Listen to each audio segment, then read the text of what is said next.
जैसे ही जेएलकेम पार्टी के द्वारा विधायकी चुनाव लड़ने के लिए एक फॉर्म निकाला जाता है और जिसकी कीमत 5100 रुपया रखा जाता है, वैसे ही पूरे झारखंड में तहलका मच जाता है। और आप लोग अच्छी तरह जानते हैं कि ये जेएलकेम पार्टी जो है कि आंदोलन की पार्टी है, बेरोजगारों की पार्टी है। भैया, ये जो तहलका मचा हुआ है पूरे झारखंड में, आप लोग फॉर्म निकाल दिए हैं, विधायक बना रहे हैं, 5100 रुपया फॉर्म का दाम है। ये बड़ा दुर्भाग्य है। रहीम जी, सबसे पहली बात कि फॉर्म का दाम 5100 नहीं है। और कोई अगर स्प्रेड आउट अगर कर रहा है तो कोई किसी के पास अगर राइटिंग होगी वो दिखाए कि 5100 रुपया पार्टी ने फॉर्म के लिए लिया है, ऐसी कोई बात नहीं है। पार्टी, देखिए, पिछले दिनों जब सेंट्रल कोर कमेटी की बैठक हुई थी तो उस बैठक में ये तय हुआ था कि पार्टी को फंड की भी ज़रूरत है और पार्टी अब चुनाव में जा रही है तो एक सिस्टम बनाने की ज़रूरत है। और पार्टी जब रजिस्टर्ड हो गई है तो इसकी सदस्यता को बढ़ाने की ज़रूरत है। तो पार्टी का जो संविधान है, संविधान के तहत पार्टी काम कर रही है और 5100 रुपया का इस फॉर्म से कोई लेना देना नहीं है। सीधा बात यह है कि जो पदाधिकारी फॉर्म भर रहे हैं, जो झारखंड लोकतांत्रिक क्रांतिकारी मोर्चा के जो सदस्य हैं, जेबीकेएसएस के जो सदस्य हैं, तो पार्टी का जो संविधान है, जो इलेक्शन कमीशन ऑफ इंडिया से पंजीकृत है, उसमें जो प्रावधान है सदस्यता शुल्क को लेकर, उसी के तहत पार्टी काम कर रही है। जैसे मान लीजिए कि कोई केंद्रीय स्तर का पदाधिकारी है तो उसका वार्षिक जो सदस्यता शुल्क है वो 5000 है। जो जिला स्तरीय कार्य जो पदाधिकारी हैं उनका जो सदस्यता शुल्क है वो 3000 का है। जो प्रखंड स्तर के हैं, पंचायत स्तर के हैं, ग्राम स्तर के हैं या सदस्य जो सक्रिय सदस्य हैं, विभिन्न मोर्चाओं में हैं, तो उनका जो सक्रिय जो सदस्यता का जो शुल्क है वार्षिक, वो 1000 रुपये का है। तो लोग उस पैसे को जमा कर रहे हैं। और एक इसको और हम क्लियर कर देते हैं कि कुछ डोनेशन की भी बातें हैं कि मान लीजिए कि कुछ नया लोग आया हुआ है और उनको भी फॉर्म चाहिए या इस तरह की बातें हैं, वो भी भागीदारी देना चाह रहे हैं और वो लोग स्वेच्छा से डोनेट कर रहे हैं पार्टी को। तो कोई 1000 दे रहा है, कोई 2000 दे रहा है, किसी ने 2000 फॉर्म का दे दिया, 2-3000 डोनेट कर दिया। तो इस तरह का है। केंद्रीय पदाधिकारी जिन लोगों ने फॉर्म लिया है और वो 5000 है, वो मैक्सिमम जो हम लोगों का जो सब्सक्रिप्शन है वो 5000 का है, उससे ज़्यादा का है भी नहीं। और जो देखिए, जो सदस्यता शुल्क है वो निर्धारित है और जो फॉर्म में जो जिन लोगों ने अपना पद का डिटेल दिया है उसका स्क्रूटनी हो रहा है, रजिस्टर से लोगों का एंट्री है, रजिस्टर के द्वारा अब उन लोगों का रसीद काटा जा रहा है। जो लोग गए हैं फॉर्म लेने के लिए वहाँ पर और जिन लोगों ने फॉर्म लिया और जो माहौल वहाँ का देख रहे हैं, सबको पता है कि भीड़ होने के कारण जो डॉक्यूमेंटेशन हो रहा है वो अभी धीमा है। तो जो लोग वहाँ पैसा जमा किए हैं, जिन लोगों ने फॉर्म जमा किया है, जिनको एक पावती रसीद मिला हुआ है, तो उसके अलावा उनको एक और रसीद मिलना है, वो सदस्यता शुल्क का रसीद है। तो वो सदस्यता शुल्क का रसीद मिलना है। उसके अलावा अगर किसी ने डोनेट किया है पार्टी को तो वो भी मिल रहा है। बाकायदा जो हमारे कोषाध्यक्ष हैं, कोषाध्यक्ष के हस्ताक्षर से सारे रसीद जारी किए जा रहे हैं। लेकिन भैया, मार्केट में ये चर्चा है कि अब तक कोई नौकरी का भी अगर फॉर्म निकलता है तो इतनी कीमत नहीं होती है जितनी कीमत आप लोग लगा रहे हैं। ये चर्चा है। रहीम जी, बार बार इसको फॉर्म से क्यों जोड़ रहे हैं? ठीक है, तो सदस्यता अभियान से जोड़िए ना। जब पार्टी रजिस्टर्ड हुई है उसके बाद से औपचारिक रूप से अब जाकर के सदस्यता अभियान शुरू किया गया है। ये महज इत्तेफाक है कि हम लोगों ने आवेदन भी लिया, इसको फॉर्म नहीं कही बोलिए आप, इसको एक ऐसा आवेदन पर पत्र बोलिए जिसमें जो हमारे आवेदक हैं, जो दावा कर रहे हैं, जिनका स्वाभाविक दावा बनता है, जो बरसों से जिन लोगों ने पार्टी के लिए काम किया है, वो विधायक बनने के लिए अपना डिटेल जमा कर रहे हैं पार्टी को। तो ये अलग मैटर है, सदस्यता अलग मैटर है। तो इस दोनों ही चीज़ों को हम लोगों ने एक साथ जोड़ा है कि जब आ रहे हैं तो सदस्यता भी उनको लेना है और साथ ही साथ जो औपचारिकता है पत्र भरने का, जो फॉर्म भरने का, उसको भी हम लोग साथ ही साथ निपटा रहे हैं। तो फिर ऑनलाइन पेमेंट क्यों नहीं?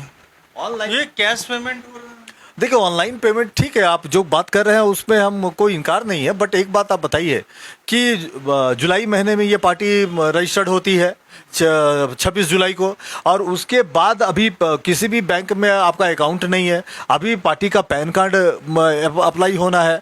बड़ी पार्टी है और ये कोई सेविंग अकाउंट नहीं कि कोई भी क्या आधार कार्ड लेकर के उसका अकाउंट खुल जाएगा और वो फ़ोन पे बनाएगा और डिजिटल पेमेंट लेना शुरू करेगा। पार्टी का अकाउंट है, जब तक इसका ये आपका पैन कार्ड नहीं आएगा तब तक अकाउंट नहीं खुलेगा। तो अभी पैन कार्ड अप्लाई किया हुआ है, पैन कार्ड आएगा, फिर हम लोग बैंक में उसको अप्लाई करने जा रहे हैं और जब अकाउंट खुलेगा तो इसके बाद हम लोग ऑनलाइन बैंक के अकाउंट में सीधा ट्रांसफर लेंगे पैसा, कोई दिक्कत नहीं है। अभी जो पैसा नगद लिया जा रहा है बदले में लोगों को रसीदें दी जा रही है, कोषाध्यक्ष के स्तर पर वो रसीद तैयार हो रहा है, लोगों को रसीद दिया जा रहा है, कोई दिक्कत नहीं है उसमें।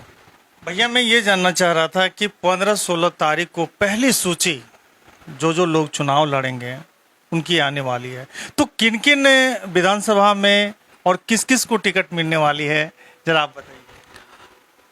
रहीम जी आप ठीक कह रहे हैं कि ये संभावना है कि पार्टी मतलब जो सावन का जो महीना चल रहा है तो ये 19 तारीख से पहले पार्टी पहली सूची जारी करने जा रही है और उसमें टाइगर जयराम महतो जो पार्टी के केंद्रीय अध्यक्ष हैं उनकी 2 सीटें होंगी। उसके अलावा ऐसी सीटों का जिक्र होगा जहां एक से अधिक दावेदार नहीं है, जो निर्विवाद सीटें हैं, तो उन सीटों का ऐलान संभव है और हमको लग रहा है कि दर्जन भर सीटें अनाउंस होंगी उसमें। सबसे बड़ी बात है कि कुछ यूट्यूबर और कथाकथित पत्रकार जो इसी मिट्टी के हैं, पता नहीं वो क्यों जयराम पर लगातार जो है कि उनको चुनौती दे रहे हैं। उनको वो जब मोबाइल खरीदते हैं तो उनके बारे में चर्चा होने लगती है कि आईफोन खरीद लिया, गंजी खरीद लिया। तो क्या हमारे झारखंड में एक गरीब का बेटा आईफोन नहीं रख सकता है, अच्छा कपड़ा नहीं पहन सकता है? ये इस चीज़ को किस तरह देख रहे हैं? क्योंकि अक्सर हम देखते हैं पूरे लोकल में ये चर्चा का विषय बना हुआ है कि जयराम कल बोल रहा था कि अपने पेमेंट का इतना % हम डोनेट करेंगे, फलना करेंगे, ढकना करेंगे। आज तो देखो ये रिबॉक का जूता, फलना ढकना। सीधा सीधी बात कि कुछ यूट्यूबर जो इस तरह की बातें करते हैं उनको पत्रकारिता का सलीका भी नहीं आया। कुछ लोग ये दावा करते हैं कि वो 5 साल से कर रहे हैं, 8 साल से कर रहे हैं, 10 साल से कर रहे हैं, मगर उनको पत्रकारिता का सलीका नहीं आया। पत्रकार बायस्ड होकर काम नहीं करता है, उनकी हिम्मत नहीं है कि वो सरकार से सवाल करे। एक पत्रकार का देखिए उसका धर्म बनता है, उसका कर्म है ये कि वो सरकार से सवाल करे और विपक्ष को उसकी भूमिका की याद दिलाए, ये पत्रकार का काम है। तो वो सरकार पे सवाल उठाते नहीं है, बीजेपी से सवाल करते नहीं है, यानी कि विपक्ष को क्या करना चाहिए वो बताते नहीं है। वो पूर्वाग्रह से ग्रसित है, कुंठित है, एक ग्रुप है ऐसे लोगों का, हम लोग भी ऑब्जर्व कर रहे हैं। तो उनको पहले अपेक्षाएं थी जयराम महतो जी से, जेएल कैंप से, जेबी केसेस से, वो अपेक्षाएं पूरी नहीं हुई हैं तो वो कुंठित हो गए, वो नाराज हैं, वो फ्रस्ट्रेट है, तो अपनी जो भड़ास है वो निकाल रहे हैं। सवाल पूछना चाहिए सरकार से, वो पूछ रहे हैं जयराम जी से। सवाल पूछना चाहिए भारतीय जनता पार्टी से, वो जवाब मांग रहे हैं जेबी केसेस से, जवाब मांग रहे हैं जेएल कैंप से। तो पहले ये बता तो ले कि वो पहले वो समझ तो ले कि पत्रकारिता कहते किसको है। उनको समझना चाहिए कि पत्रकारिता का मतलब क्या है।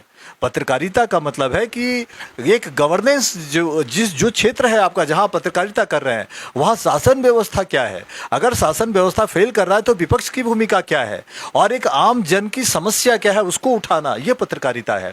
आप आम जन की समस्या उठाते नहीं है, आप सरकार से सवाल पूछते नहीं है, आप विपक्ष को उसकी भूमिका याद दिलाते नहीं है। आप ले दे के जयराम महतो के नीचे से लेके ऊपर तक, आप जूता से लेकर टोपी तक का आप जिक्र करते हैं, तो आपकी पत्रकारिता का स्तर क्या है और आपकी पत्रकारिता की सीमा क्या है, ये लोगों को समझ में आ रहा है। लोग हंस भी रहे हैं ऐसे लोगों पर कि लोग चले थे कहाँ के लिए और कहाँ पहुंच गए। आज जिनके साथ कंधे से कंधे मिलाकर चलना चाहिए था, जिस आंदोलन को लेकर चले थे, साथ में होना चाहिए था, आज वो सिर्फ उनका नाम लेकर के बने हुए हैं चर्चा में। तो ये पत्रकारिता नहीं है। लोगों को पत्रकारिता के बारे में समझना चाहिए कि एक्चुअली जर्नलिज्म है क्या और पत्रकारिता कहते किसको है और करते कैसे हैं, ये समझना चाहिए। माइक लेके सीधे शुरू हो जाना मतलब ये पत्रकारिता नहीं है, ये मोजो जर्नलिज्म है। और मोजो जर्नलिज्म आज हर एक नागरिक है, कोई भी कुछ भी कर सकता है, कुछ भी सोशल मीडिया पे अपलोड कर सकता है, कोई फर्क नहीं पड़ता है। लोग देख रहे हैं कि कौन क्या कर रहे हैं। भैया चलिए लास्ट हम क्वेश्चन आपसे करेंगे कि ये लोकसभा का चुनाव और विधानसभा का चुनाव में आप अंतर क्या देख रहे हैं? देखिए इस सवाल का जवाब मैं अपने पार्टी के कॉन्टेक्स्ट में ही दूंगा, अपने पार्टी के संदर्भ में ही दूंगा, क्योंकि जो लोकसभा का चुनाव था वो एक बड़ा युद्ध था उसको कह सकते हैं कि एक विराट युद्ध था, बड़ा युद्ध था, और उसमें हम लोग को पता था कि राजा कौन बनेगा और कैसे क्या कुछ होने वाला है। हम लोगों की भूमिका ये थी कि जो झारखंड के लोगों की जो उम्मीदें हैं, जो आकांक्षाएं हैं, उनकी जो मांगे हैं, वो देश के सर्वोच्च पंचायत में, देश के सर्वोच्च सदन में गूंजे, इसका प्रयास पार्टी ने किया था। और हम लोग आभार व्यक्त करते हैं, बहुत सारे लोगों ने, बहुत सारे लोकसभा के अंदर, गिरिडीह हो, हजारीबाग हो, रांची की जो जनता है और धनबाद है, बहुत सारी जगह से लोगों ने समर्थन दिया पार्टी को और रिकॉर्ड वोट भी दिया। निर्दलीय के रूप में लोग लड़े, एक ही ग्रुप के लोग थे, पर स्टेटस हम लोग का निर्दलीय था।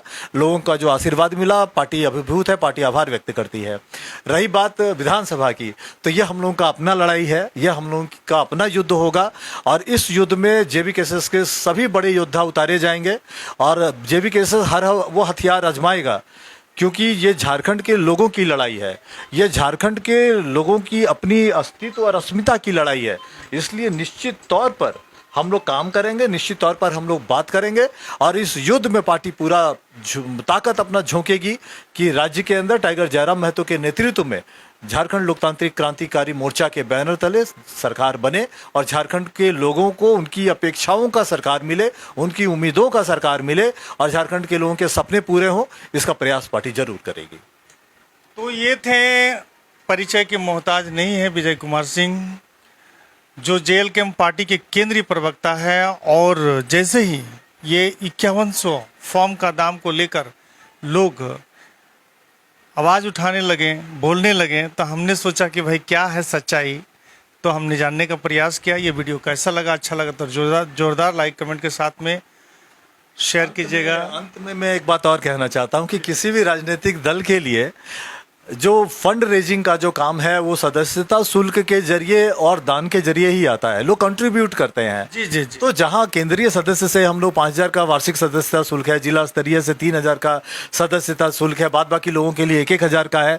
वहीं एक साधारण जो हमारा सक्रिय सदस्य, साधारण जो सदस्य है, उसकी सदस्यता शुल्क मात्र 10 रुपया है।